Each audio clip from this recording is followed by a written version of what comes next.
titles and money earnings, and on to the PBA and ABC Hall of Fame honors. Truly a legend in his own time.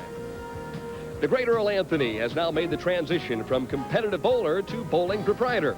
And this week, he hosts the greatest bowlers in the world in the $125,000 Kessler Open.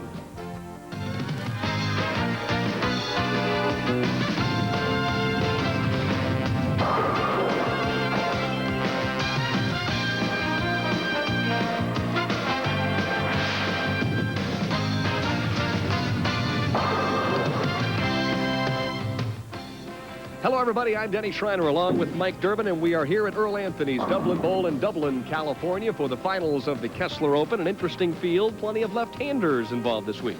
There certainly are, Dan. This year's been kind of a lean year for some of the left-handers on the PBA Tour, but this week there were 9 of them in our top 24, 13 of them in the money, and we've got 2 in our championship round tonight, so it's a good chance that a left-hander could win this tournament. And, Mike, we now see the resurgence of the power player, as it were, in the number 5 slot, John Forst. John Forst, coming back from a wrist injury, is a great big player with an even bigger bowling ball, and he can throw a lot of strikes when he gets it going. And to the number 4 spot, the buzzsaw from Independence, Kentucky, John Gant. Throws perhaps the strongest ball on the PBA Tour, certainly from the left side. When he gets it in light, those pins just seem to fly off the deck in a hurry. And the Lone Star State, well represented on tonight's finals by David Ozio of Vidor, Texas. Our qualifying leader this week needed 3 strikes in the 10th frame of the last game in order to lead this tournament, left the 8-10 split and wound up 3rd, but he says that's his favorite position. And we'll have a local flavor on tonight's telecast. A local pro, Rusty Greiner, qualified number 2. And he's our only non-champion in our finals field tonight. He needs to win 2 games tonight to win his first PBA title.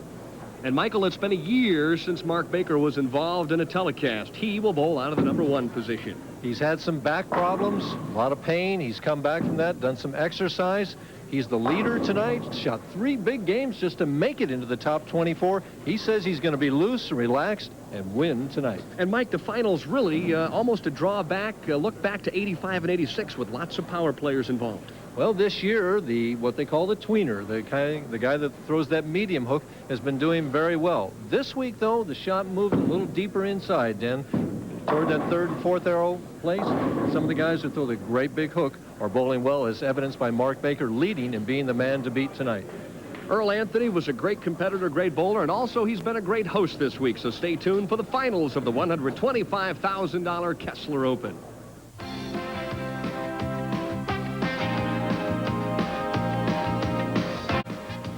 And coming up in the opening match, a couple of power players, John Forst and John Gant. Stay tuned.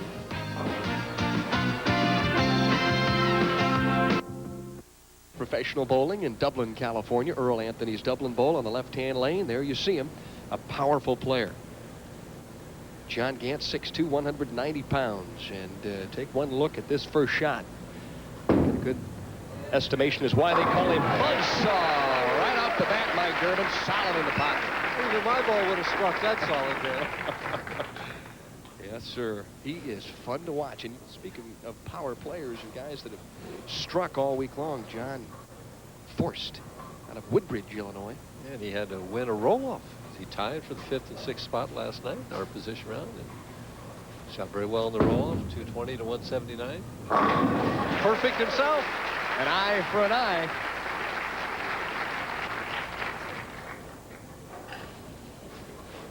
Big, powerful player, 5 steps. See how he cups that wrist as he starts? It's cupped in the downswing at the top, and then he keeps it cupped all the way through. Shoulder opens up, closes back up. Good follow-through.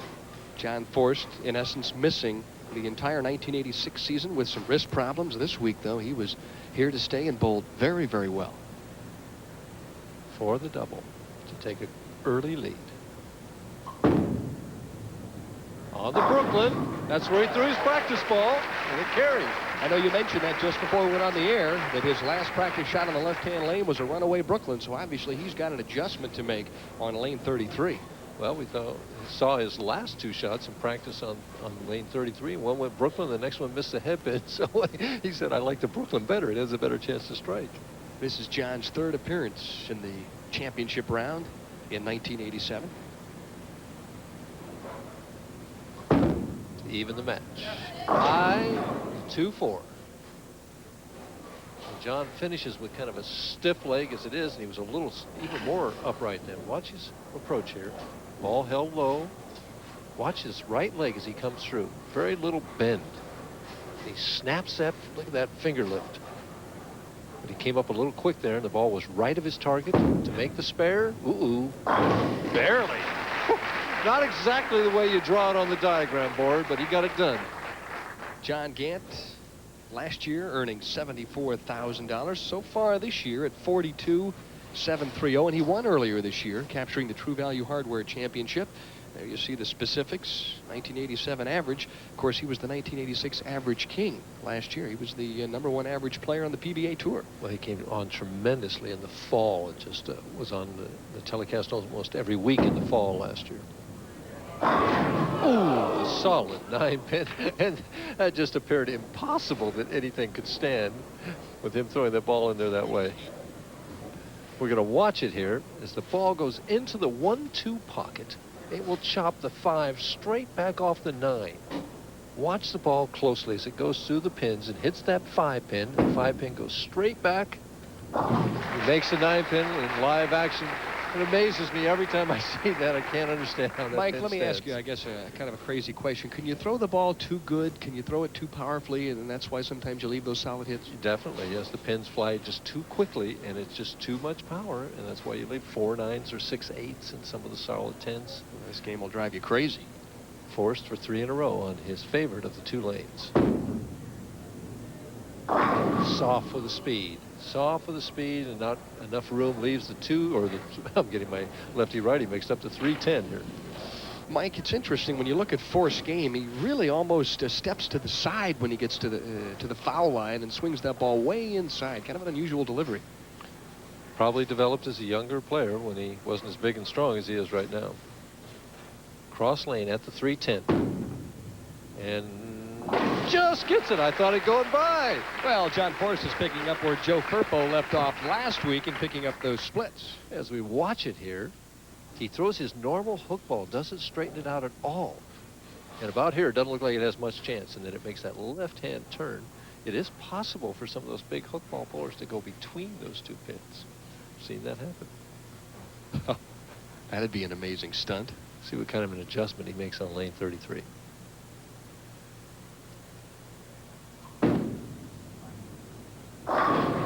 On the Brooklyn side again, he's just totally lost on that lane. He's just not giving the ball any room at all to let it come back. Almost seems like he's cutting it short a little bit, not really extending and getting through the shot, Mike. Well, that happens when you're not getting the ball reaction that you want, and you have a tendency to fit it, even when you throw that big hook ball. At the 6-pin, relatively easy spare. Has it with no problem. So both players at this point just getting comfortable, getting their rhythms at this stage. John Forst leads by 8 here in the match. Proved to be at the Olympic, and it's too bad Arnold Palmer didn't qualify once again this year. And you've played that course, haven't you, Deb? Yes, I have. I've struggled around that course 8 or 9 times, and I'll tell you this, you better hit it in the fairway and get it on the green, or you're going to have some serious problems.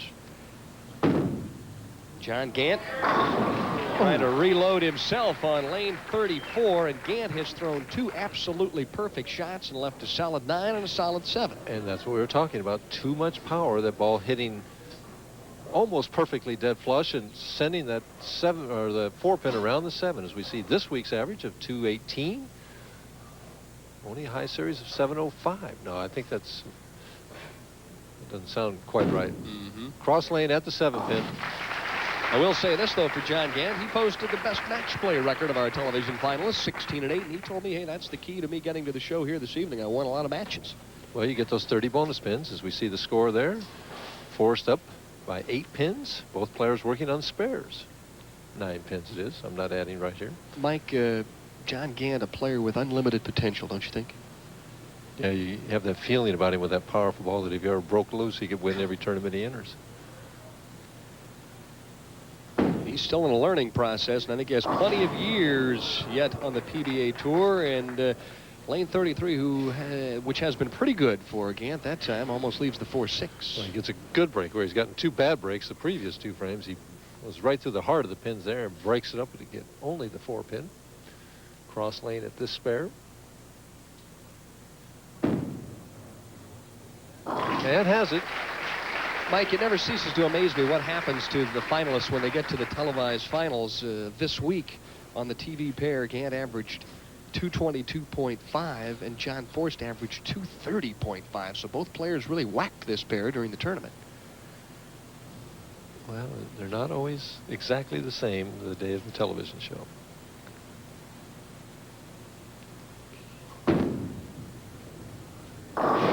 Through the nose, another breakup. He just is not giving that ball room. I was going to say, is it my imagination? I watched John play most of the match play portion this week, and he arced the ball quite a bit more. Now, I realize that lanes are probably a little bit tighter, but he's just playing too straight. Well, he's playing around that third arrow, and he just, ball breaking too sharp. He's got to give it more room, send it out around that 13th board. 2 boards right of that third arrow. At the 610, has the spare. Interesting note, too, when I talked to John before the show, I said, what was the key to your bowling so well this week? And he said, Billy Hall, who drills bowling balls for Lear Lichtenstein, player services director, came up with a couple of new weights for me. I just said, hey, you drill up a couple of balls you think I can score with this week, and that's what Billy Hall did. And John is still using the same ball he used all week long, so he's trying to be confident, but at the same time, he's not getting the greatest reaction. Well, you got to make the good shot, so too. He's got to make a better pass, especially at this left-hand lane. Give the ball a little bit more room.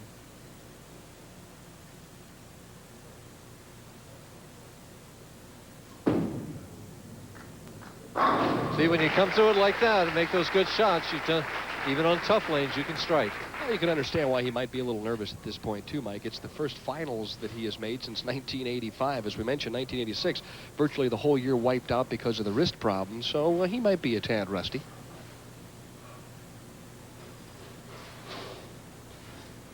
John Gant trails by 8 in the 6th. Opening match of the $125,000 Kessler Open. And we saw for a second a pin come flying across there and fell off the back of the lane, but John Gant is famous for getting messenger strikes where he sends messenger pins across the lane and getting that 7-pin out of there. Looking at John's stats for 87, he has made the television show 3 times, 4 finishes in the top 24, and 9 cashes in 16 tournaments. And as I did mention a little while ago, he won the True Value Open on the Winter Tour. At the 7-pin, he has a spare. And amazingly, the man who probably throws more strikes than anyone else out here has only 1 strike through 6 frames. As we see the scoreboard, and the difference still 9 pins. And John Forst has them.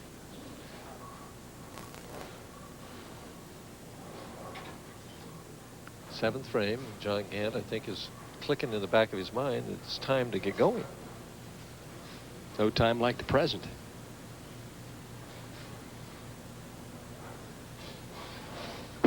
Five steps.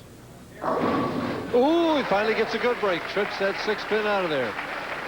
Now, see, Mike, bowlers do get good breaks. Now, I know you lamented all those years that you never got one, but see, John Gant can sit back and comfortably watch. He still trails by 9, but he's right in the hunt.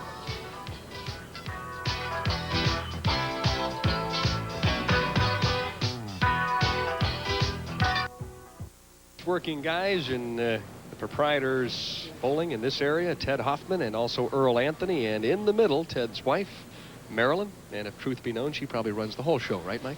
Well, I know she runs a tournament association up here. She has for the last 13 years and done very well with that. Well, the Hoffman family has been heavily involved in bowling for many, many, many years.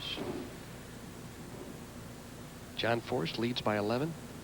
Or make that 9, rather. Would love to double at this stage. Do you give it enough room? Mm-hmm. Oh, my goodness.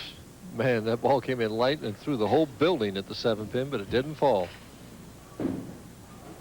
Watch it as it comes in light. And watch the 5-pin, the head right behind the head pin here. The 5-pin goes over, the head pin bounces all around, but the 5-pin comes up short of the 7. It hit it, but it didn't knock it over. Both bowlers have thrown some great shots here, but been a little unlucky. Forst covers the spare. Only one double so far in the match. Forst opened with a double in the first and the second. Forst making better shots the last 2 frames, though. You think that might be a result of relaxing a little bit, Mike, on the television? I definitely think it's. The winner of this match moves on to take on Viter, Texas pro David Ozio.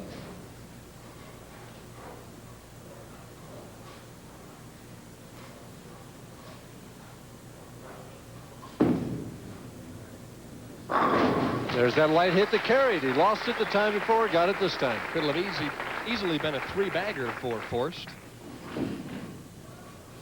John Gant trailing by 9 pins, and it's the 8th frame. He can take the lead for the first time in the match right here if he can double. John Gant with the career earnings of $199,253. 2 PBA titles to his credit. 6 300 games. Former Ohio State match play champion. And he's looking for a double. Oh, there's that light hit that does it for Gant. Yeah, the old Dice-O-Matic. I talked to John a little bit earlier before the show and asked him what was the key to making the finals here this week. Show here this evening. Well, basically, I was patient with my game. I didn't like the lanes too much on some pairs and got in some trouble. I won 16 matches, which helped out a lot. But I just was patient with the scores, and Friday it came all together, and I bowled good Friday night and made the show. There's a big shot for him right now as he leads by a pin and is bowling on his favorite of the 2 lanes, lane 33. That's why. Now he leads by 11. Really puts the heat on Forst. Forst has got to strike on this right lane now to keep himself in the match. Speaking of heat, last night Forst tied for the number 5 spot with another local pro, Eric Forkel. Had to win 220-179 in a sudden death match just to get to the television show this evening. Well, he knows what the pressure's like. Let's see how he responds right here. Look at the eyes. Picture of concentration. See that high backswing, the big lift. Here it comes. And he leaves the 5-pin of all pins with his ball to leave the 5-pin. Chuckling to himself, realizing that that was about 1.5 inches away from maybe a blowout strike. Really, you're not very far away from it. Easy spare, but now he's in a definite negative position, and he knows it.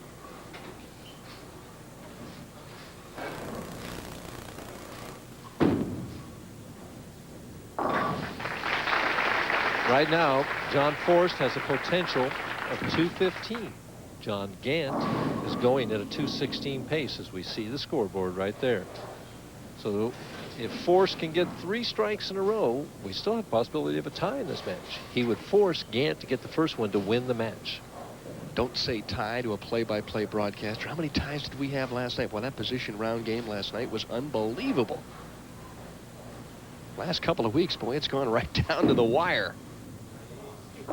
Through the nose and leaves the 6-pin. Didn't give it to the room. It's hard to do under pressure, and he didn't do it. If he makes this spare, he's going to force Gant to get some kind of mark in the 10th frame to win the first match. So really, Forst was living on borrowed time to begin with. As we mentioned, last night he shot 182 in the position round game. And I think felt very fortunate that he was able to do that and come back and win the single game roll-off just to make an appearance. Possible 204 for John Forst. Clean game, as both players so far are clean without an open. But you never know. I really think the key shot for Forst was in the 7th when he ripped the rack and those pins danced around the 7 pin and it didn't go down. That's a turkey if he strikes there. Right, he's up by 20 there if he strikes on that one. Changes the whole complexion of the match. Solid 10, finishes with 203.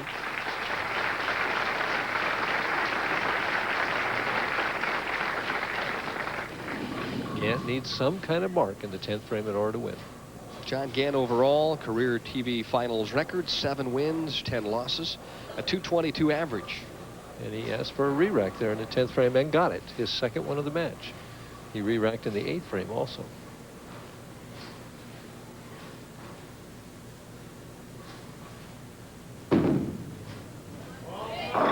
Right through the nose and left the 4-7. Could have had worse. He needs to make this spare or he's going to lose. Well, he got a big break in breaking up that split. Sometimes you need a little luck too, don't you? In all sports. That's what John Forst is hoping for right now, just a touch of luck to keep his hopes alive. Wow, made it on the right. Actually, he threw 2 bad shots and got away with a spare. Well, John Gant never shows much emotion, but he breathed a sigh of relief after that spare attempt. He's the winner no matter what he does on this shot. He's going on to face David Ozio. And there is the fill ball for John Gant. Gant a 212-203 victor over John Forst in the opening match here of the $125,000 Kessler Open. Gant now moves that TV career record to 8-10, and he'd like to win 9. Coming up next, his match against David Ozio, the number 3 qualifier.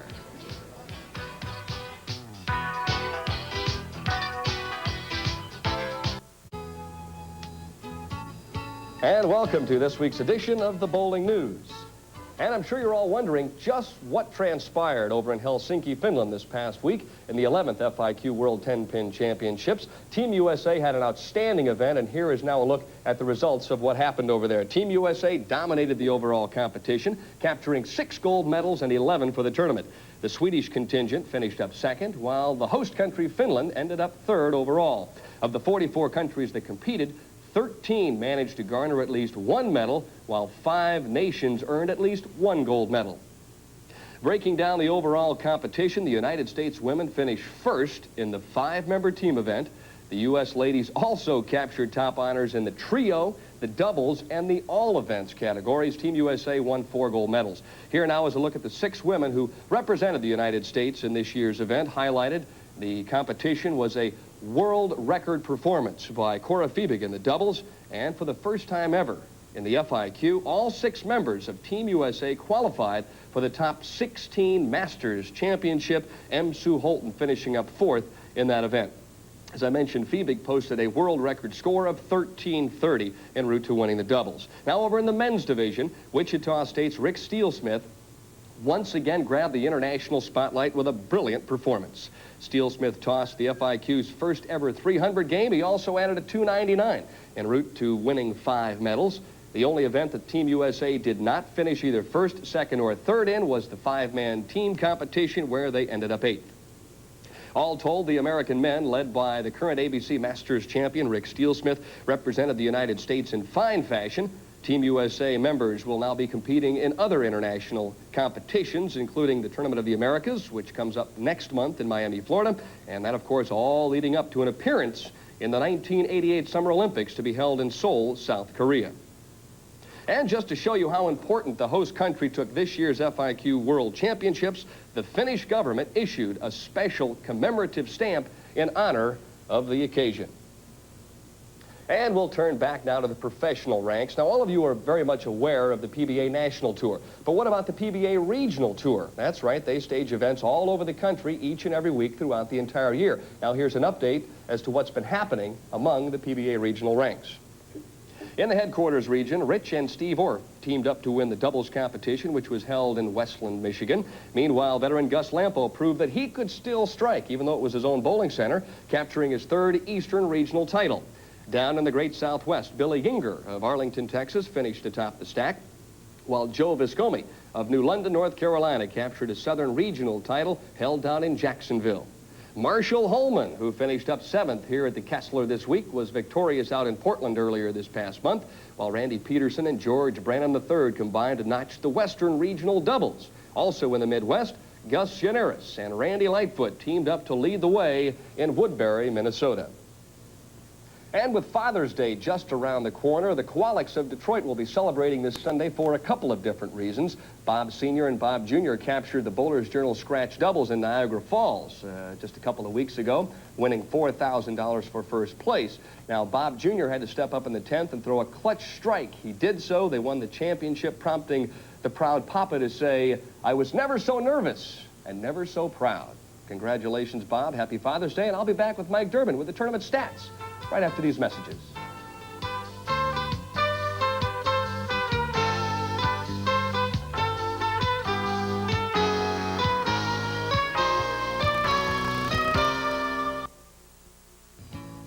And welcome back to the Bowling News. Joining me now, colorful Mike Durbin. And Mike, I know one statistic you used to love to talk about when you were bowling full-time on the tour was money earnings. So let's update the folks. Well, that's what everyone's out here for. And leading money winner is Pete Weber with 151,000. Pete McCordick still second.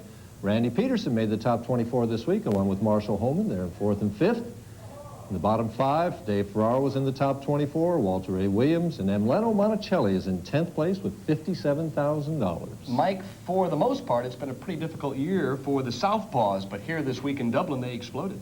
Well, they certainly did, Dan. We had 9 of them in the top 24 this week. As it is with left-handers, they have to be very patient out here in the PBA Tour. Sometimes kind of wait for their shot, and it happened to come along this week. We see that all the players in the field this week averaged 205. Right-handers 204, and the left-handers, as we had indicated, 209, almost 210. To make the money, 53rd place was 208, and to make the top 24, it took a 214 average. So the scores were pretty good then. We had a lot of high games also. Our best match play record was John Gant at 16-8. Rusty Greiner had the most games over 200 and the most consecutive 200s with 15 consecutive and 33 out of 42 over 200. 2 300s, Mike Edwards, and a good-looking young player, Bill Swanson. Number of 290s with Leroy Bornhop, John Forst, left-hander Tony Figueroa, and Purvis Granger had another 290. And just one other quick comment. Kind of an interesting field this week. A lot of new players in the top 24 here at Earl's Place. Well, I haven't been away from the tour too long, but there's a lot of guys out there that I don't recognize, Dan. So it just indicates that the talent is coming out of the regional program and bowling on the national tour. We've got a lot of good-looking young players out here. And that's it for this week's edition of the Bowling News. And in the opening match here this evening, John Gant defeating John Forst 212 to 203. And now Mr. Gant will match up with a gunfighter from Texas, David O. Bowling out of the number 3 position. Stay tuned. And as if the PBA Tour isn't enough on ESPN, the Ladies Pro Bowling Tour series starts once again beginning July 27th. 13 tournaments overall, 6 coming your way this summer. And I'll be working with the lovely Leila Wagner for the LPBT series. Looking forward to that. John Gant now ready to start match number 2 on the left-hand lane, lane 33. See if that narrow victory in match number 1 loosens him up and he really starts sawing off some strikes.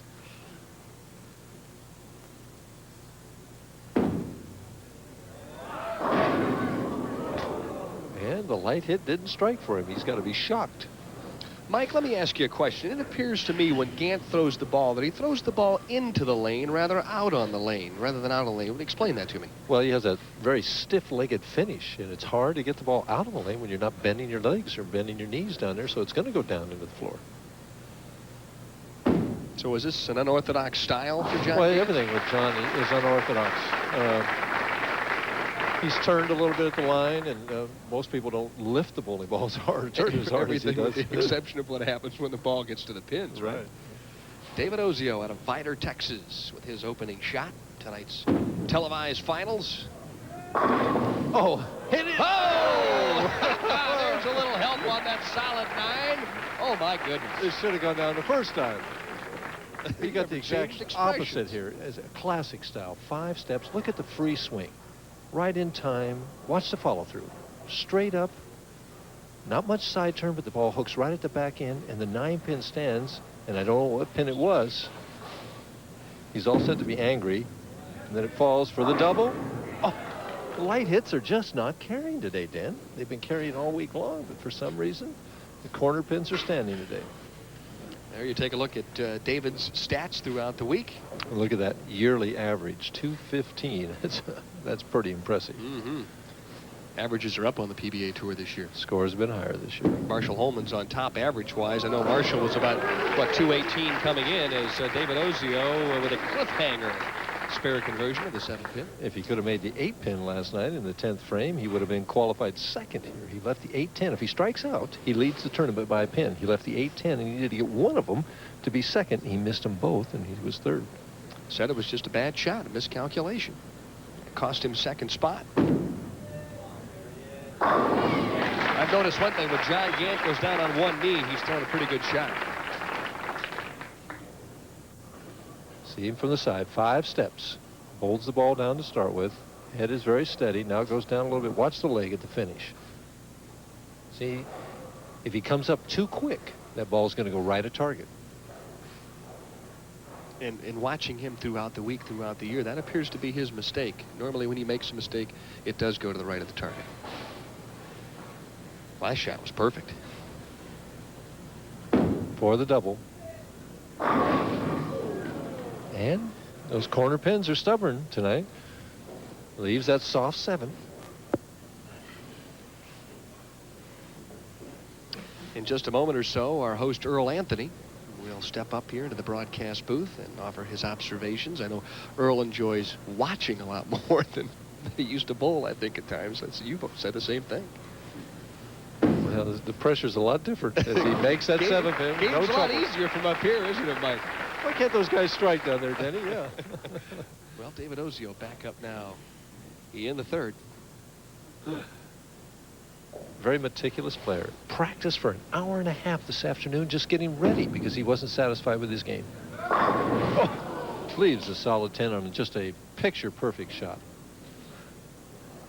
When you consider the fact that Ozio averaged 234.5 on this pair throughout the week on games of 258 and 211, one would expect him to bowl well here this evening. Changes balls to shoot the spare. He goes to a plastic ball that goes much straighter so he can go straight at the pin, cross lane. Right over the middle arrow. Oh! I'll tell you what, he needed every advantage he had then because he didn't lift the ball. He didn't want to. And the plastic ball just barely held to make that. We see this week's average, he had the high pinfall of everybody. Averaged 221 for 42 games. Or 222, what am I saying? Can I read? You were excited at those big numbers, that's all. Yeah, it's more than I averaged. It's more my high game. David steps back and regroups himself.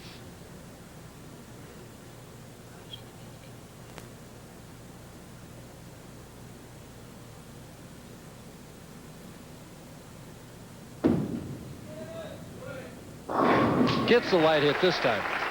Yeah, a little break there early for David Ozio, who threw a pretty good shot. He trails by 1 at this point, but still plenty of bowling left in game number 2.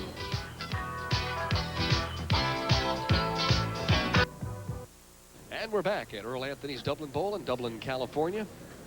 John Gant leading by a pin. And John Gant has a big wire brush that he uses constantly on his shoes to keep them clean so he can slide. There we see it.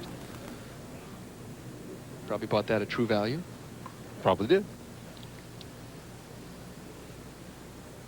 So Gant on the right-hand lane. Looking to get started here. Won the opening match 212-203 over John Forst. I don't believe it. He had the 5-7-10 up there for a second. I don't think Sour Apple was standing there for a moment. I don't think he's left a 5-7-10 in his career, and it was up there for a second. We're going to get a look at it.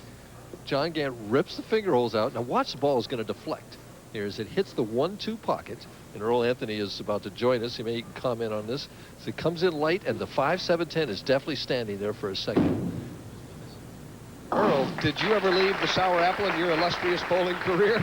Denny, there isn't anything I haven't left in my career, believe me, and I can't believe John Gant almost left that because of the power, like Mike said, in his ball. It's just tremendous power. It's just impossible for his ball to leave that kind of a shot. Let's get an overview from you. Mike and I have chatted about the potential of a player like John Gant, and obviously you won all those titles from the left side. What do you think the potential is? I think his potential is unlimited. It's just really how bad John Gant wants to play this game. If he wants to be the best, I think John Gant can be the best left-hander to ever play the game. He has that kind of ability. He's a great athlete. He throws a tremendous bowling ball. He's learning daily. It's amazing how he's progressing as far as his ability to play the game goes. I don't think there's any limit to his ability. Yep, a little high and through the nose on lane 33. Obviously, Earl, you've had a chance to bowl on this pair throughout the time that you've owned this bowling center. Can you tell us anything specific about the championship pair? This pair has always been a pretty high-scoring pair, Dennis, and you know, over the years and throughout you know, the normal league play in the center, things like that. This has been one of our highest-scoring pairs, and I'm kind of surprised the players aren't doing a little better. But again, you have to remember, as Mike knows and you know, being associated with the PBA for a number of years, that the PBA does the lanes here. They're completely different than they are during the normal league play. So they're playing on a much more difficult lane condition than they would normally play on in league play here. Well, the thing that's amazing, if you look at the composite score of the finalists on the television play, Earl, it would bear that fact out. 235.9 is an average. So. That's much higher than the average score, obviously, throughout the other pairs. So it has been a high-scoring pair. I think there's a lot of nerves going on out there right now. The players are pressing a little bit, and as time goes on, I think the scores are going to improve a little bit. And I think you'll find that when it gets down to the last couple of games, that I think there'll be some good scores. Mike, what do you think? Well, I think this is the man to beat right here. Ozio asked for a re-rack on 34, trying for the first double of the match. Leads by 2, can increase it to 12. And that does it. And I agree with you, Mike. I think the winner of this match will win the tournament. That's the way I feel. Now, why would you say that, Earl? What brings that to mind? Well, I feel that way basically, Dennis, because the next player is inexperienced, and Mark Baker has never been very successful from the leadoff spot. But Mark Baker has had a tremendous record in your bowling center here with 2 regional wins. He shot 6,300 games. He also shot 150 in the championship match here 2 years ago. That's right. For 3. Ooh. I really feel Dave Ozio is a favorite at this point, in my mind. That's my mind. Ozio with an excellent shot on the left-hand lane takes off in a hurry because he knows he's thrown the ball well, and he is a player who likes to move around a little bit when he gets loose. Got nice footwork, huh? He's animated. Fred Astaire school. I was going to say Arthur Murray at least. Earl used to dance around like that when you used to throw those shots, didn't you? Yeah, me and Mike. Yeah, we were. Yeah, and between you only won 55 PBA titles, so maybe that's the key. Maybe you should be a little more reserved as a player. Well, Mike and I were too old to dance around. We just threw the ball and sat down. Oh, brother. Oh, brother. Don't start on me. John Gant trying for his second strike of the match, down by 11 pins, 6th frame. And boy, he gets a good break and leaves only the 10. I was watching John in practice. His swing was tight, keeping the elbow in real good and getting the ball out in the lane well. Now his swing seems to be away from his body, Mike, and he seems to be tugging everything, trying to force the ball in the pocket. That's my opinion. I'm sitting right behind the players, and that's the way it looks to me. Well, you got to remember that he almost left the 5-7-10 on this lane the last time. That'll tighten up that swing in a hurry sometimes. Well, that's what happens, though, when you get the swing away from your body. You tend to go over the top of the ball, and you try to overpower the lane rather than play the lane. And I think that's what John's trying to do. He's trying to actually overpower the lane with his speed and his strength. And you don't do that in this game. You know that. You have to stroke the ball. You have to make the ball react to the lane conditions out there. You can't try to overpower it. John Gant trailing by 12. Earl, what did you used to concentrate on when you made the championship finals, national television-wise? Was it just one key, or what in essence did you try and think I had a very about? important key that I tried not to embarrass myself, Dennis. That's what Jack Nicklaus used to say. Light and leaves the bucket. Earl, thanks for taking a couple of moments and stopping up and chatting with us in the booth. And I know you've got to go back down and address your duties as a proprietor here at Earl Anthony Dublin Bowl. It's been a great tournament. Thanks for the hospitality. Thank you, Dennis. And it's a lot easier watching than it is playing, believe me. The great Earl Anthony, all-time leading money winner and title holder in PBA history. At the 3-5-6-9, tough spare, and has it perfectly. And we're going to take a slight break here. David Ozio leading by 16, but Gant can strike, so stay tuned. Lovely Miss Kessler, 1987. Vicky DeMonte.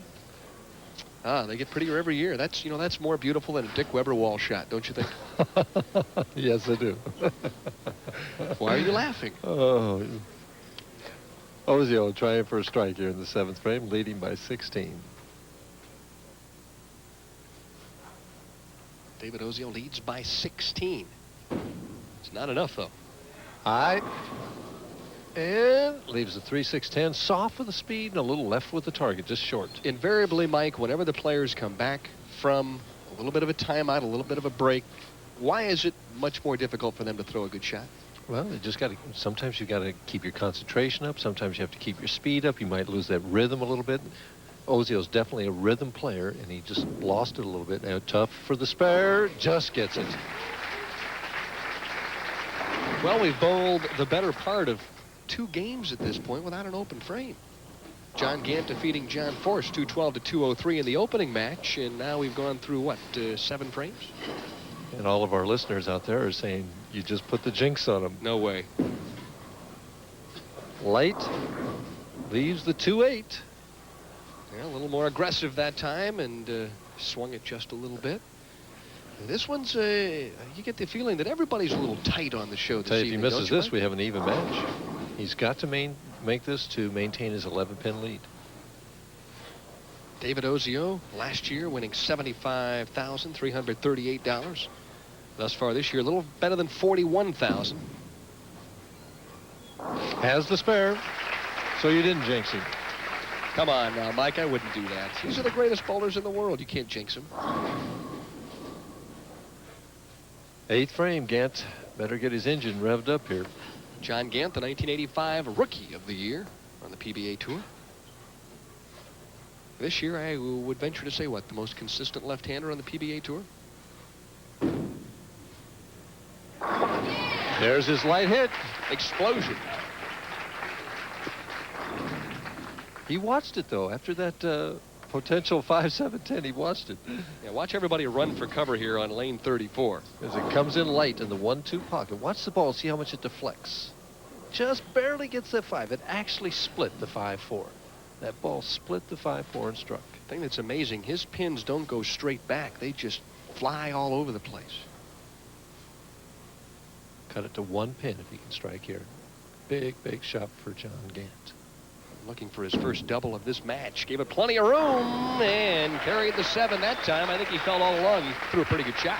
His 2 best shots of the match, and that was his best one of the match right now.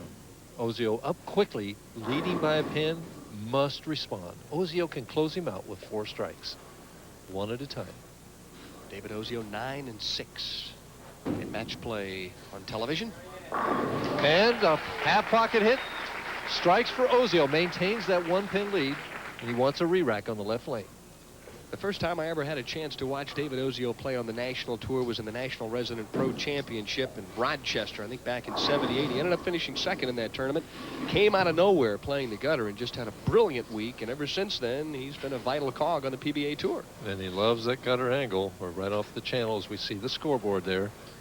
Gant with a potential 222. Ozio 223. Ozio wants this first one right here.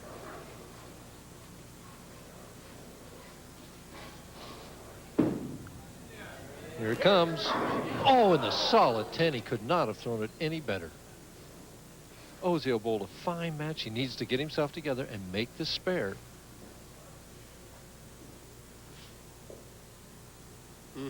Talk about disappointing.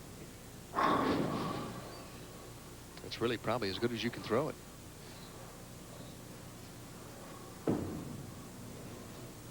Has the 10 pin. Right now he needs 9 pins to force Gant to strike. Possible 203 should Ozio strike. Here's Mike? the shot. Here's the shot. Watch the 6 pin. Second from the right. Ball comes in flush in the 1-3, and the 6 never got close to the 10. Never got close. We talk about frustrating. But the job at hand is to get big count on this shot. And it can't get any bigger. 203. Situation is simple. It's very simple. John Gant must strike on this first ball in the 10th frame to advance on to beat Rusty Greiner. Well, he has 2 strikes on the right-hand lane in this match. 3 overall. But it comes down to whether he can strike on this 1 ball. Ozio not even looking down.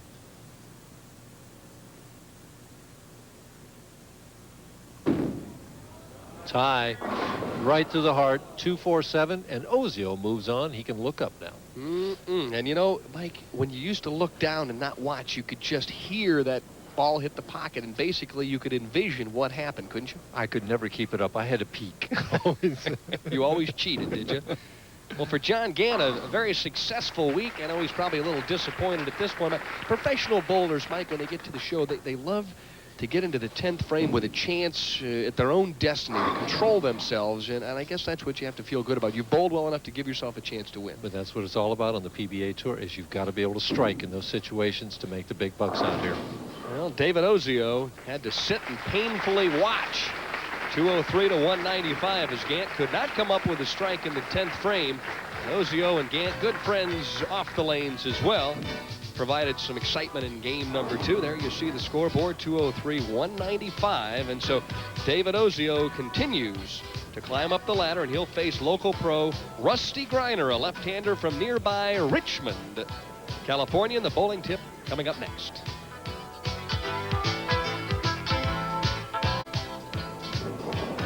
We hear a lot nowadays about the modern wrist player, about bowlers wristing the shot. that leads to the question, well, what part does the wrist really play in the sport of bowling? A number of years ago, I went to a friend of mine by the name of Freddie Borden, and he gave me some valuable advice and tips on different wrist positions that really made me a lot of money over the years, and I'd like to share them with you tonight. The first wrist position that I want to talk about, and I'm going to talk about 3 tonight, is the straight wrist position. The wrist is just straight right behind the ball. As I put my fingers in, the wrist stays straight. It stays straight through the swing and the backswing, and most importantly, as I let go of the ball here, the wrist is straight. I use this particular wrist position on a variety of different conditions and in a variety of different angles. When the lanes were reasonably slick to reasonably hooking, I still use this basic straight hand position and wrist position. Now the next one is a very kind of tricky wrist position. It's called the broken wrist. It's a weaker position where the wrist is actually broken back at the point of starting and in the backswing and even at the release. Now you may say, well, why do I want to have my wrist broken and decrease the power on the bowling ball?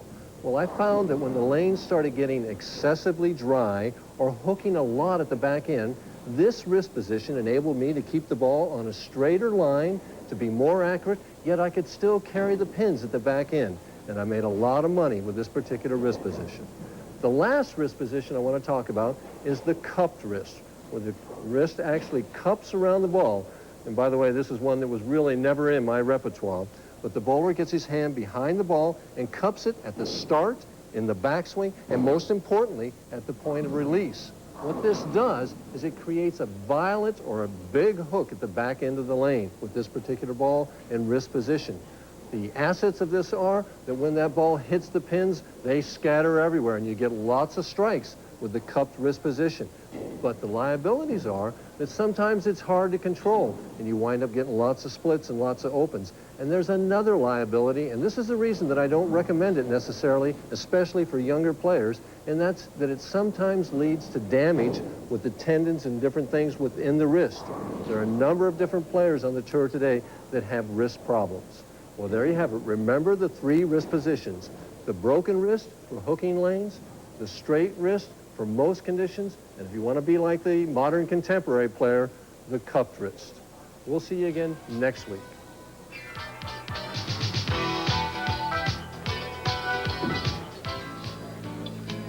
And what do you do if you're a wife and your husband's bowling on television? You can't be here. Well, you send him some good luck hot air balloons, and that's what Dave Ozio's wife Lisa did this week, and obviously they brought him luck here.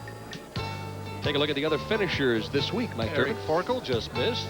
Great Marshall Holman in 7th place there. Randy Peterson on the show last week was 10th. Moving right on down, Dave Ferraro there every week. Parker Bond the 3rd on 13th. Good-looking young player.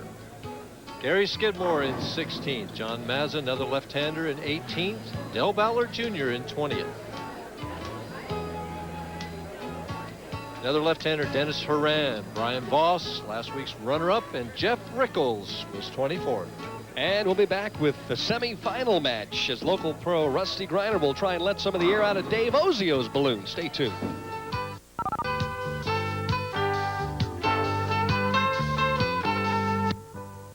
We're to the semifinal game now. David Ozio with a tough victory over John Gant. We'll start the match on the left-hand lane.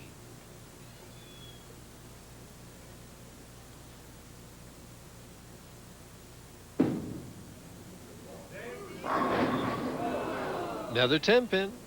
It's just one of those nights, Dan, where the corner pins are stubborn all the way through. Is it my imagination, or has Ozio continued to slow down the velocity of his ball to get it to react a little on the back end? He threw it a lot harder this week. Ozio has the ability to be able to increase or decrease the speed, but he's basically a stroker. He, even though he's a mixture of stroke and power, you know, he does his power with his fingers and wrist position, and he's not what we call a cranker. He's definitely a picture book player. First ever appearance on national television for 25-year-old Rusty Greiner, who qualified in the number 2 position. Boy, look at that average on the television pair. That's how he did it, too, huh? Well, shot 246 and 248 during the match play portion on this pair. So Really would you say he's pretty struggled, comfortable there? Yeah. Yeah. I wonder if he's standing in the same place as he did last night with his feet, huh? I asked Rusty before the telecast, are you using the same ball? He said, yes, I am, and basically the same angle. There you see his 87 average. He struggled a little bit on the national tour, bowling in 3 tournaments. He was a full-time pro in 85. For the double. Through the heart. 247 breaks up the split. Rusty Greiner, 4-step player, falls in pretty good position. Kind of a bent arm in the swing, opens up there, and no slide at the finish at all. Just plants that foot and turns. Not exactly a classic form. Ooh, as he just gets the spare. And the local contingent here resting a little easier after that opening spare attempt. Several of his fans, Richmond about 40 miles from Dublin, on hand here this evening. Ozio up quickly, taking very little time tonight. Boy, he looks confident, doesn't he? He is a picture of confidence right now. He knows he's bowling a rookie out there, and he knows that if he can put a little heat on him early, that somehow when you're young like they have a tendency to squeeze that ball. Sometimes you have a tendency to squeeze it when you're old too, but probably more so. Ozio very loose indeed. 33 years of age, 3 PBA titles. He'd like to make it 4. Good shot on the left-hand lane and another solid 10. And how do you solve that puzzle? if I knew, I'd still be out there, Dan. I'll tell you.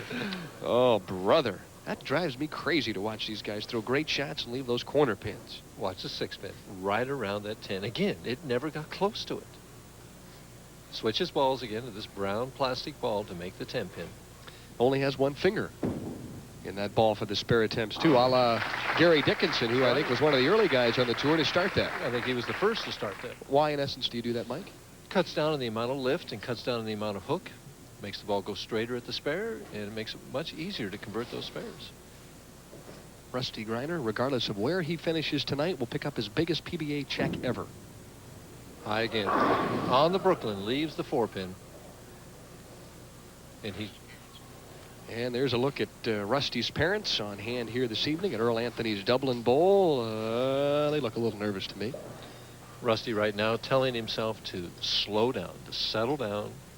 His heart's going, probably if you put a pulse rate on it right now, it's probably going at 1,000,000 miles an hour, and he just needs to calm down. And I talked to Rusty a little earlier today and asked him what it was going to feel like to bowl on national television, especially in front of the hometown fans. It's pretty nice being close to home. A lot of fans around, and it's cheaper for my parents to come out. They don't have to fly out to see me bowl. So that's a lot better. And being on TV for the first time, just all I can do is go out and do my best, and whatever happens, happens. And that's all I can do. Whatever happens, happens. Didn't Mark Roth used to say that all the time? Well, it worked that time for Rusty Greiner as he trails by 1, but he threw a key strike in the 4th to set up the 5th frame.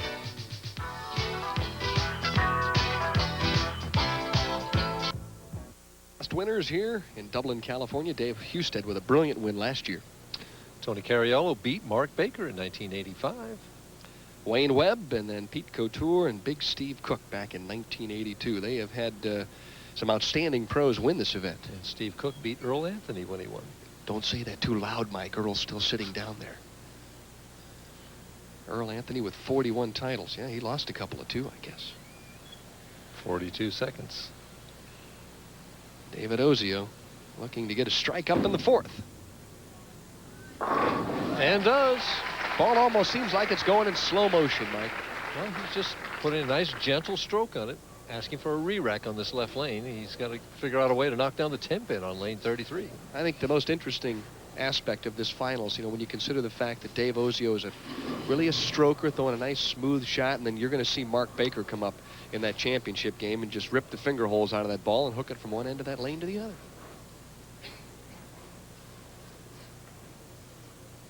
Ozio up by 1 to make it 11.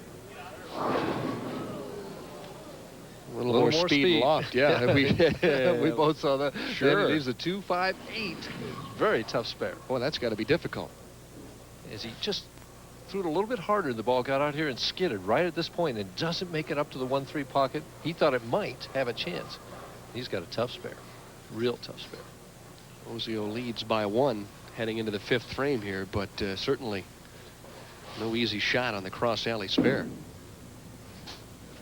Covers it perfectly, though. Are the strokers, Mike, better spare shooters than the players who really hook the ball a lot? I'm putting you on the spot. Not necessarily. Mark Roth has always been known as a power player, and there's not a better spare shooter in the game than Mark Roth. Thought I was putting you on the spot. To take the lead. And he comes up light, too. A little bit too much speed with him. Leaves the 3-9. And so both players, it's like a boxing match. You're just feeling each other out, a little bit of sparring around, but nobody ready to deliver the knockout blow. Rusty Greiner, should he win here this evening, would advance to the Firestone Tournament of Champions for the first time in his career.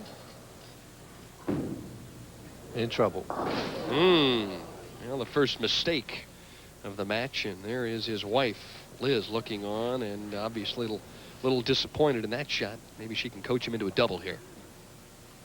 He's still very much in this match. He's only down 13 pins. His count's still good. He just needs to get his composure together so where he can make some decent shots here and get the ball in the 1-2 pocket.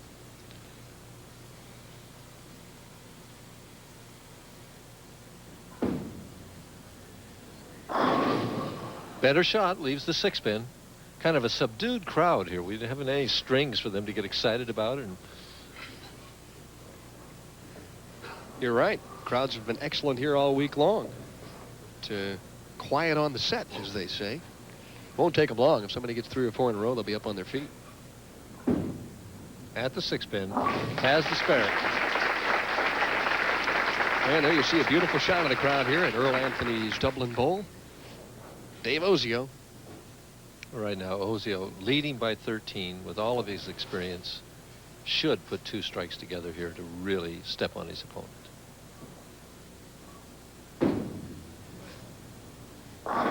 There's one of them right there. Oh, look at that reaction from Ozio, who for a second there thought something might stand, but well, that's a terrific shot there on lane 34. Take a look at the eyeballs here. Wait a minute, come on, let's all go down. Yes, no problem. Yes, and it counts, like Thought he Marv was Albert, in right? pain with that look, wouldn't you? You'd be in pain too if you were struggling like he is. Boy, it looks so easy when you sit at home and you watch the Pros Bowl on television. Boy, it's really nerve-wracking, especially when you're behind. Really? Ozio for the double, as I was going to say. Oh, he begged this one. How about a messenger come over and knock down that 10-pin, huh? I'll tell you, I'm not even sure which pin that was that did that. I think it might have been the head pin. Didn't make any difference for Dave Ozio, who opens up a 23-pin lead, courtesy of the double.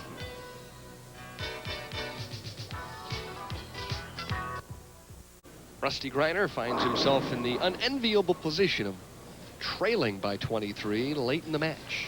And against the experienced veteran player, as David Ozio, he's down 23 in the 7th frame. He's got to start throwing some strikes to put some pressure on Ozio. And he switched bowling balls. Sure did. That was his spare ball. Well, he's pulling out all the stops. Unfortunately, he can't pull out any strikes. It's amazing to me how these younger players today are always looking at the bowling ball as the solution. I mean, if they're not striking it, they don't analyze their game always. They say it's got to be the bowling ball, and they switch balls. That's the contemporary style. I don't want to say in your era, but back in the 60s and 70s, the pros adjusted more, as you said, even on the tip tonight, with hand positions. Or wrist positions, or speed, or realizing that, you know, I may be doing something a little errant and not delivering the ball properly in order, the reason being that I'm not striking. Down 25, 8th frame. Stays with a straighter ball and gets a strike. Well, maybe they know what they're doing. I mean, so much for that theory, right? But I think you're right. The contemporary players, one player I can think of right off the bat who goes through more bowling balls than I've ever seen is Wayne Webb. He keeps reloading until he finds one that strikes.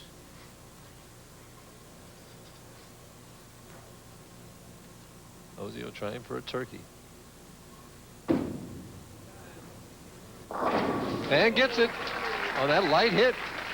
And our scorekeeper, Chuck Pierce, writes up there Del Warren. So Del Warren must be another one that drills up a lot of different bowling balls to find the one that will strike. He chases all the sales reps around for those comp slips all week long to make sure he's got an arsenal to pull out. And, of course, Del winning the doubles last week with his partner, Joe Firpo. 35-pin advantage for Dave Ozio, who is coasting right along. You heard him say, "Yeah, baby," and he knew all along that one was going to be flush on the left-hand lane. So Ozio in the driver's seat. Meanwhile, the drama continues. Mark Baker over just to our right, warming up, getting ready for the title match. Greiner, if he wants to have any chance, must strike on this ball right here.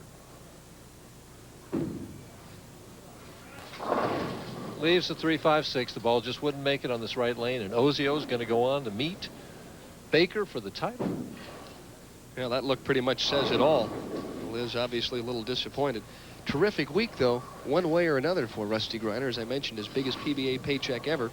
He'll end up with $7,000 and a third-place finish. And that's not a bad week's work, and I'm sure that'll allow him to bowl plenty more this summer.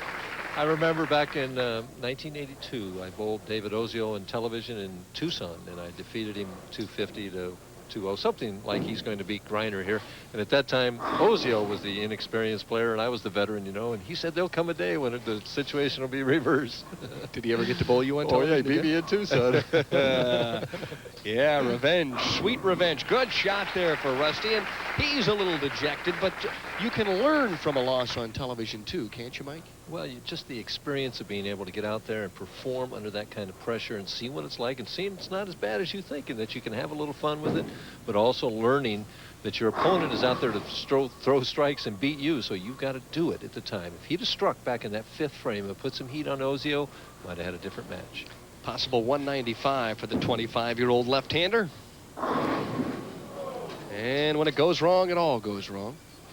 Well, if he gets 9 out here, finish with 184. My first game on national television, I shot 160 something, so he's Did ahead you of win? me. No, I bowled Nelson Burton Jr. He shot 240. I was going to say you got thrashed then. Yes.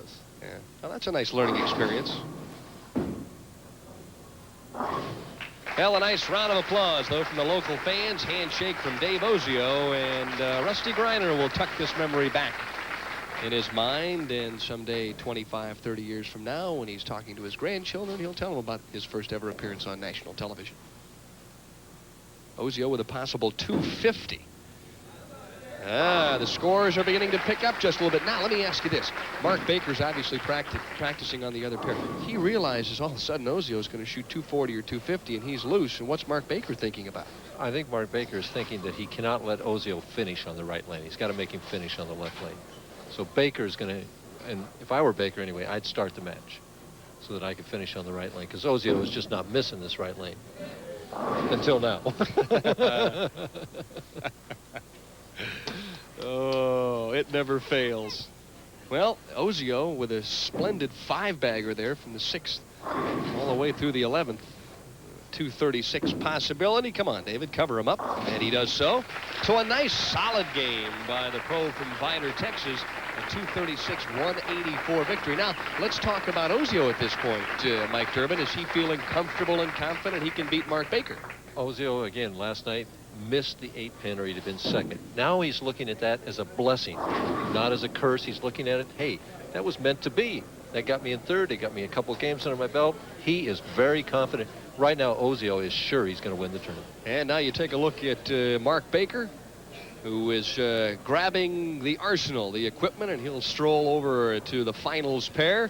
And here's a look at the matchup in the title match. Mark Baker and David Ozio. Oh, this will be an interesting championship match. Stay tuned. We'll be right back.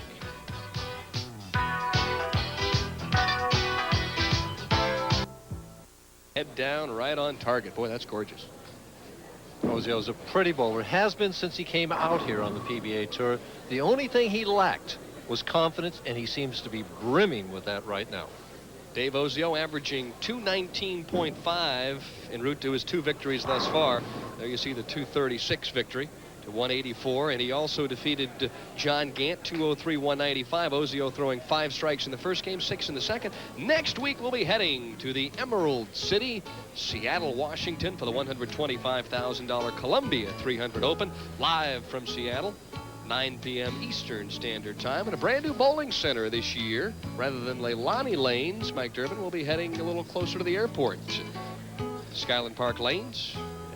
And there's the championship contestants. David Ozio continuing to climb the ladder, and Mark Baker. Which Mark Baker will show up tonight, Mike Durbin?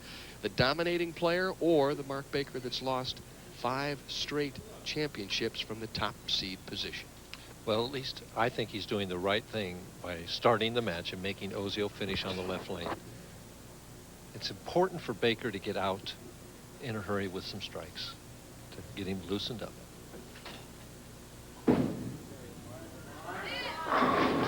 That's that power we talked about. That's power plus there. Just shredded the rack with that opening shot. That's going to boost his confidence. Now the shoe is on the other foot. Ozio on lane 34 will open the championship match. Soft, but it held. Just a little. I thought he was a little too soft on that shot for a second, but the ball held pocket. Boy, all of a sudden the intensity and the concentration just tweaked up a little bit when you get to that title match. Well, this is to get Mark Baker back in the Tournament of Champions. This is a big match for him. It's amazing, and too. Ozio's on the verge of becoming a superstar. For the double.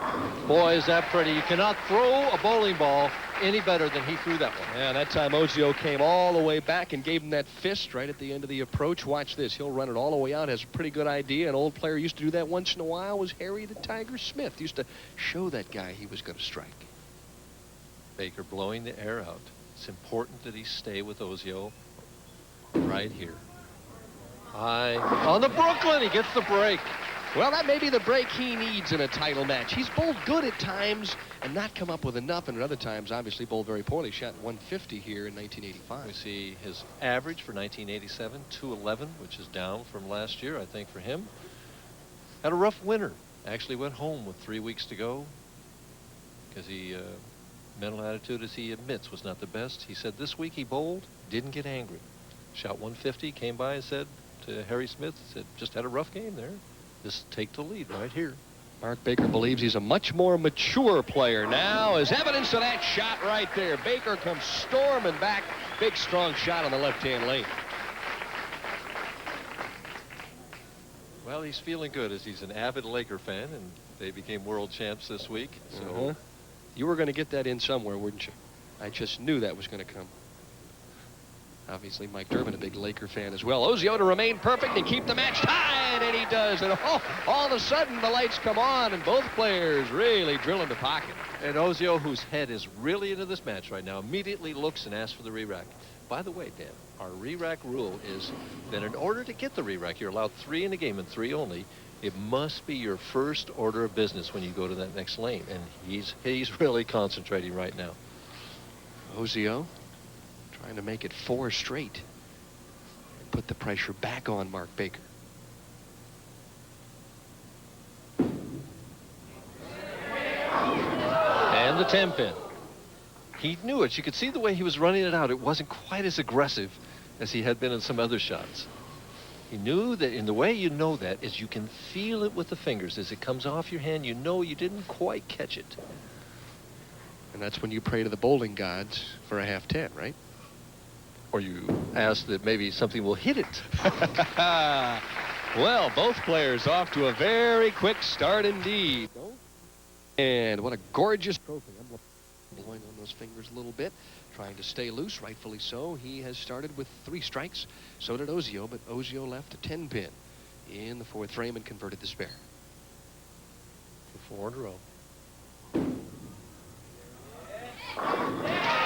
He went up and checked the approach in between frames because he had slipped and kind of came up at the line when he got that Brooklyn in the 2nd frame, and he stayed right down with that shot.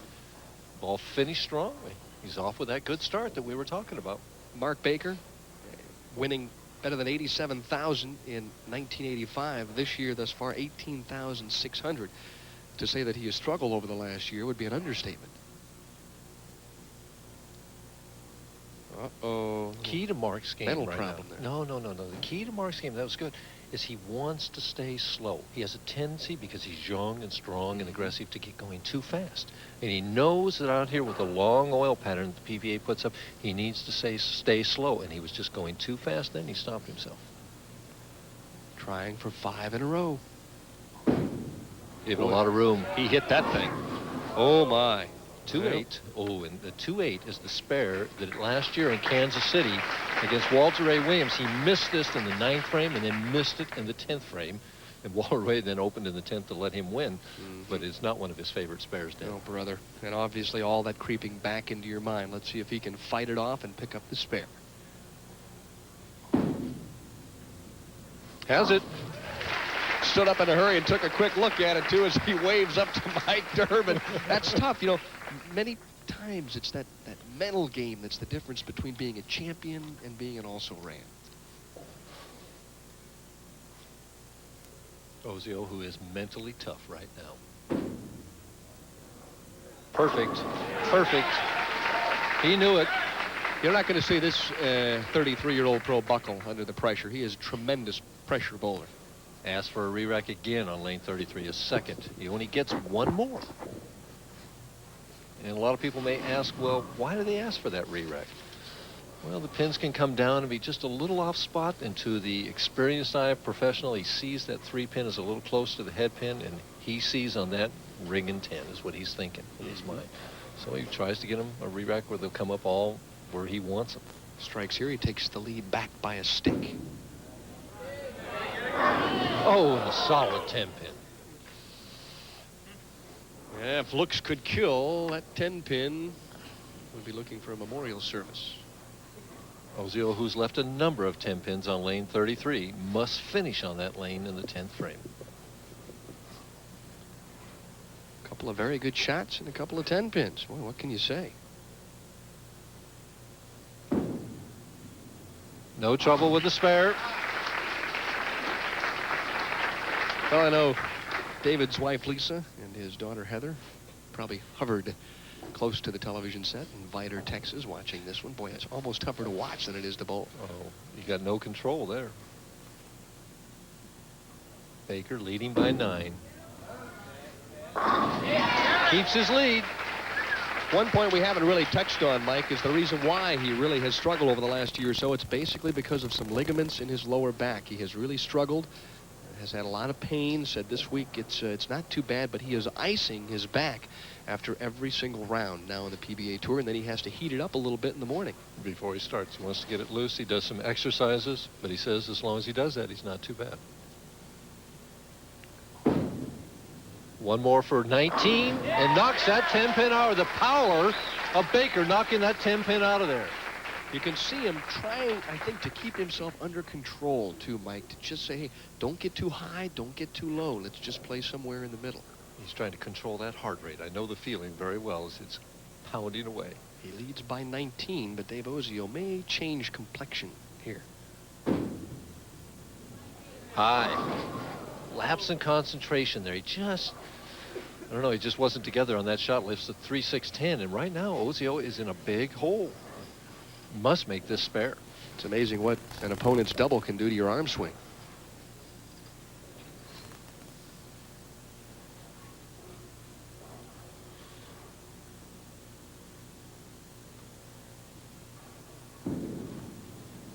And has it. No problem.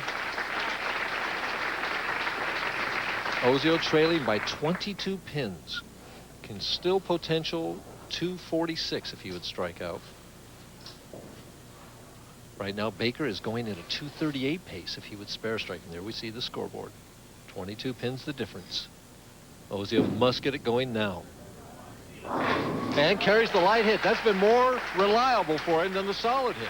Well, David Ozio, the only player on tonight's telecast with a winning record on television. David coming in now 11-6 overall. Mark Baker, 15 wins, 15 losses. 0 for 5 from the top spot. He just wants to get above 500. Here it comes. Knocks that 10-pin out of there. Baker's performing like the champion that everyone out here knows he can be. It's almost like a sleeping giant. Was a dominating player in '85. Was the leading average winner. Won over $100,000 and finished second in the Firestone to Marshall Holman. Unbelievable talent. And there you see this week averaging 220.19, high series 774, and he exploded the last 3 games of qualifying just to make the finals. That's where he shot that 774 series. 9th frame. Oh boy, his power is just doing the job on Ozio. What's going through his mind? He said, oh, geez, so much failure from that top spot. He's so many negative thoughts, but now I think he's to the point now where he smells that victory. Well, right now, the situation is that Ozio must strike out to make Baker mark. And he's asking for his third re-rack of the match on lane 34. Of course, it's a good situation for him to do it right now because if he doesn't strike now, the match is over. And Baker's the winner. Baker with a possible 278. Kind of taking the game out of the other guy's hands when you shoot a big game like that.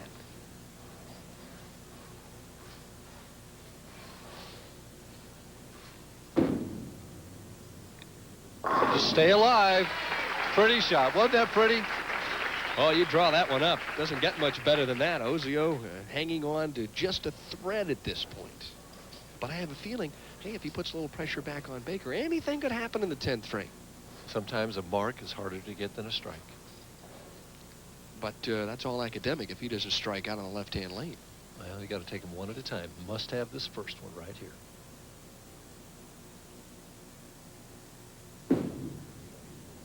He's there. Knocks the 10-pin out this time. And Baker is sitting on the bench. In your heart, you're saying, thinking in the back of your mind, well, I don't want him to strike out, but I'm not afraid. I can get up there and throw that strike, but I really don't want him to strike out. 246 possibility for Dave Ozio. Normally, Mike Durbin, 246 be good enough to win a title. Well, Earl said that we would have higher scores as the matches went on. He He's called been- it right. He's been right most of his career, don't you think?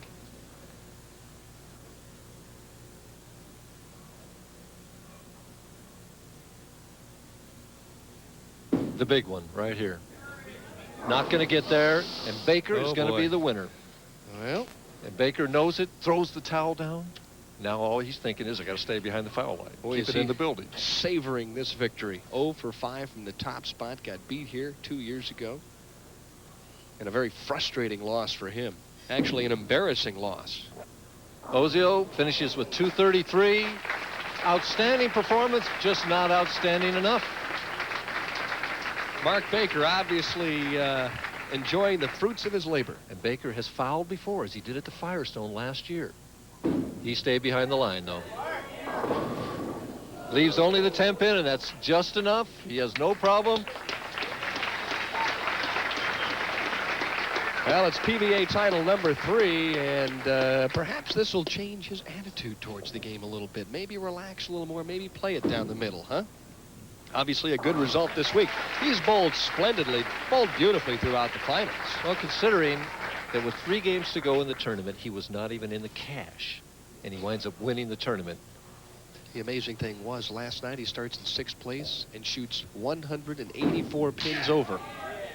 In the first 3 games to jump on the top spot, he throws a Brooklyn. It doesn't make any difference anyhow. It's all Phil City right now for big Mark Baker. A 257-233 victory in the $125,000 Kessler Open. And Mark Baker, who has been known for shooting 150s in that title match, this time comes up with a 250. Well, what do you think, Mike? Do you think he's to the point now where perhaps he could become the superstar that many people suspect that he might or could have even a couple of years ago?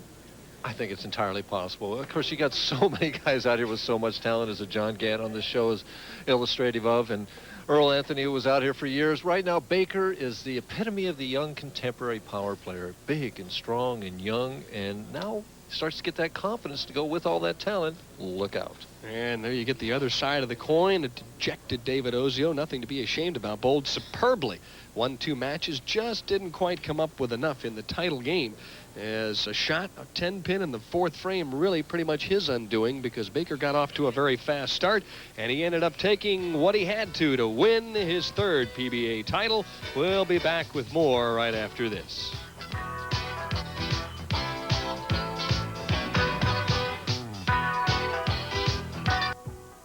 Welcome back to Earl Anthony's Dublin Bowl in Dublin, California. And there you see the winner of the $125,000 Kessler Open, Mark Baker. And it's been a long time coming, huh, big fella? 0 for 5 from the top spot. What were you thinking about heading into the title match here this evening? I pretty much revamped everything the last couple weeks, and I didn't want to get excited. You know, I get pretty volatile out there, and I stayed calm. The Brooklyn the second was a key. David threw some good shots early. the approach has been, you know, we've been slipping all week. I stuck, threw a Brooklyn and carried. I was due for a couple breaks. Well, you've had some amazing success in this bowling center. You've won a couple of regionals. You led the tournament in '85. So are you going to plan on moving in here to Earl's place and sleeping on this pair? I told Larry before he started we should have a tournament here every week. You know, I could catch his records in, you know, but I've always had success here. It's been, you know, I bowled great in this house, you know, and what better house to bowl in than the best, the guy that bowled the best that ever lived. So it's nice to win at Earl's house, and I was getting him early. I didn't shoot 150 this time. Yeah, added 100 pins to that score. Ted Hoffman, why don't you step in? One of the co-proprietors here, a PBA Hall of Famer, winner on the national tour, and, well, express your congratulations here to Mark Baker.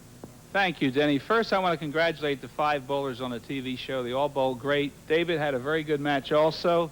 Mark, congratulations on behalf of Earl, Kessler, myself, and all the bowling fans here in Dublin. You're a real champion. Thank you. Thanks, Ted. I'd like to thank Mr. Barrett with Kessler, Earl, Ted, the fans here. My father used to live up here in Blackhawk, so I used to practice here, and they treated me great here. The guys in the bar, they know where I'll be later. So this is great. This has been a long time coming, and if I don't say something, the guys on tour give me a hard time. It was nicely done. Thank Right, you. and probably a couple of Kesslers maybe going down a little bit later on. Jim, why don't you step out now? Joining us, Jim Barrett, representing Kessler Whiskey, and not only a congratulatory handshake, but also a big check. Mark, on behalf of those of us who make Kessler, I'd like to congratulate you on an excellent match against really superb competition. Here's the check, and here's the one you better bring to the bank. Well, I know where the bank is. Mr. Barrett, again, thanks, Kessler. They're one of our better sponsors. This is, I never thought I'd ever win again, to tell you the truth, so this is, I really can't believe it's happening, but this is great. It is great. Mike, why don't you step out? Mike Durbin, and perhaps we'll get a question or so from our color commentator. Terrific title match. David Ozio bowling outstanding. Were there any thoughts in your mind about a possible 300 game? I know you started with the first 3 or 4. That was the longest thing in my mind. The key was, well, the Brooklyn really helped. You know, that was, you know, I was nervous. You know, I'm not going to lie to you. And when I made the 2-8, I mean, things had to be changing. When I made that 2-8, I missed a few of those on TV. And when I made that 2-8, it was my day. Let's take a look at the monitor now. Perhaps we can see that great shot you made that crossed over. Well, I get right here. I said, you shot 150 last time. I just kind of yipped it, and hey, I've carried a few of those this week. You don't lead on tour without a few breaks. You know, we all can't be like Marshall Holman and throw them dead flush. Yeah, Marshall bowls good. And of course, Marshall Holman is here to defend himself, but he's not out on the approach at this. Maybe we'll have Marshall out in just a little while. Mike Durbin, you probably never ever threw a Brooklyn strike in your career to win a title, but any questions for Mark Baker? Well, I'm just wondering that you got this 250 to win this tournament. You've struggled for a while. Do you think this is going to be an impetus that can propel you on to the potential that we all know that you have? Potential's a big word. I played sports all my life, and a lot of guys have a lot of potential. It's a matter of knocking them down. People don't seem to realize how good the other bowlers are on tour. I wasn't making fun of Marshall, but he throws the ball as good as anybody in the world. Beating those guys every week is not as easy as it looks. You know, I shot 250 on TV, but a lot of bad, you know, you can shoot a lot of bad games, and these guys are tough to beat. So I'll bowl as best I can. I know in watching your career, many people have questioned from time to time your attitude on the bowling lanes. Get a snicker from the crowds here, the local fans. But let's get back to that point. You changed your attitude this week. You didn't get mad. You didn't get frustrated. You just threw strikes. Well, last week I was pretty bad in Vegas. I didn't get fined because I guess the guys like me. But, you know, it's I don't know how to put it. It's just, I got to the top in 84, 85. I was up there, you know, I bowled Marshall for the title in the Firestone and all that good stuff. And the last 12 months I've been the bottom. And, you know, no matter what happens, you wake up the next day. So, you know, it means a lot to me, but it doesn't mean as much as it did. It's great to win, but I'm not going to live and die in every shot like I used to, and it definitely feels a lot better, and I didn't break any pencils or kick any ball returns, so it was a good week overall. And the Lakers won, right? Yeah. Oh, and the How about Lakers those won. Lakers? We'll be back with more from the $125,000 Kessler Open right after these messages.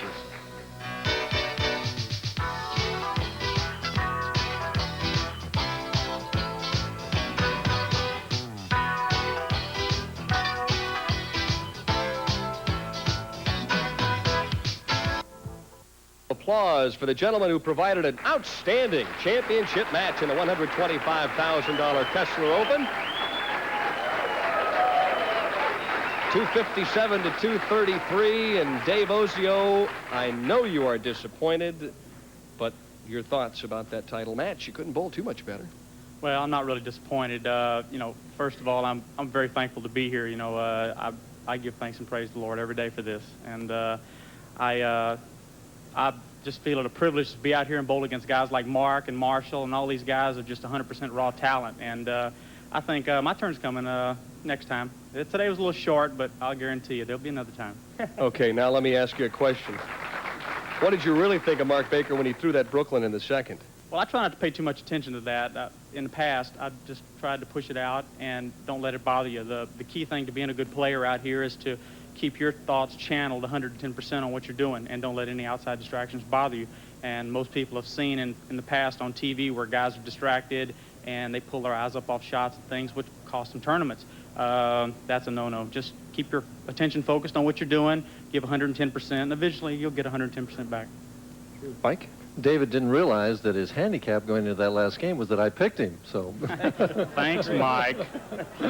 No, I feel comfortable. I'm bowling pretty good right now, and hopefully I'll carry over to next week and the week after. You know, just that's how you make your living out here is catch these strings, ride them hard, and hopefully I can be there again next week. Well, you're bowling outstanding, and speaking of outstanding bowlers, in just a moment or so, we'll bring up one of the proprietors here at Earl Anthony's Dublin Bowl, Earl himself, to ask his thoughts about this great championship. Stay tuned.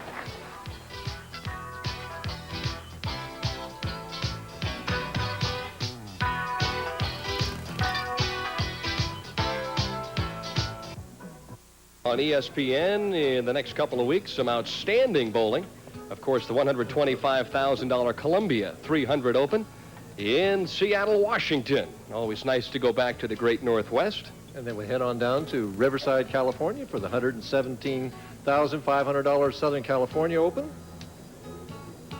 And then one of my favorite stops on the PBA Summer Tour, the $140,000 Miller Lite Challenge, played in Tucson, Arizona.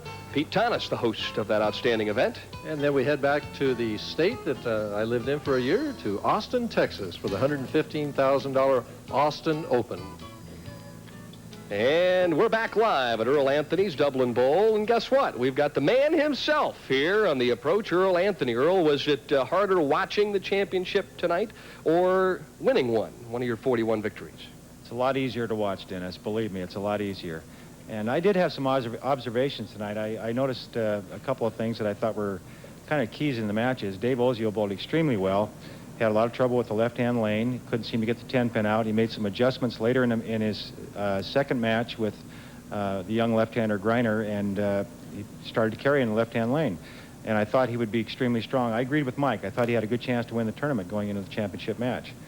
But I was very, very, very surprised and impressed with the way Mark Baker bowled the championship match. He was a lot more relaxed on the approach. He didn't seem to be aiming the ball quite as much. He let it go. He rolled the ball extremely well. Just more relaxed with his swing, and it showed in his score. It's amazing. If he continues to win here in your bowling center, he may buy you out of this place. That's a good option for him. Mark, where is he? Mark?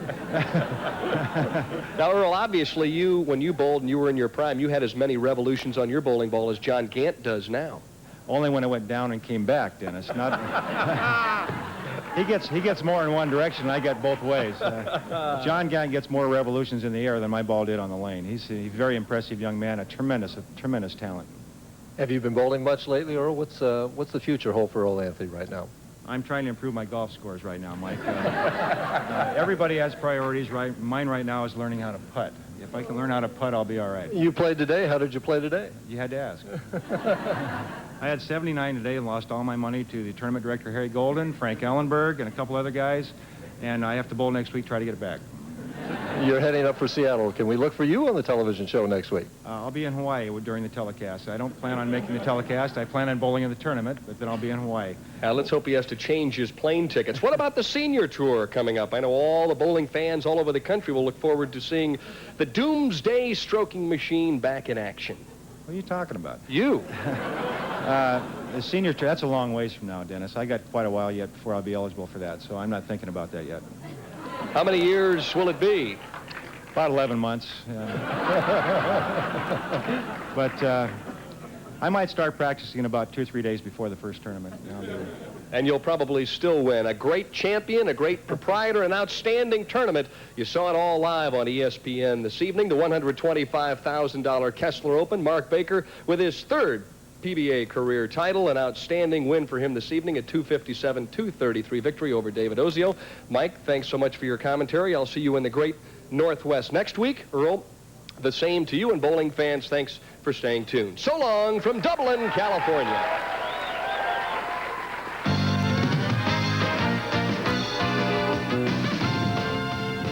Next week on ESPN, it's the $125,000 Columbia 300 Open. Live from Skyway Park Bowl in Seattle, Washington, 9 p.m. Eastern Time on ESPN.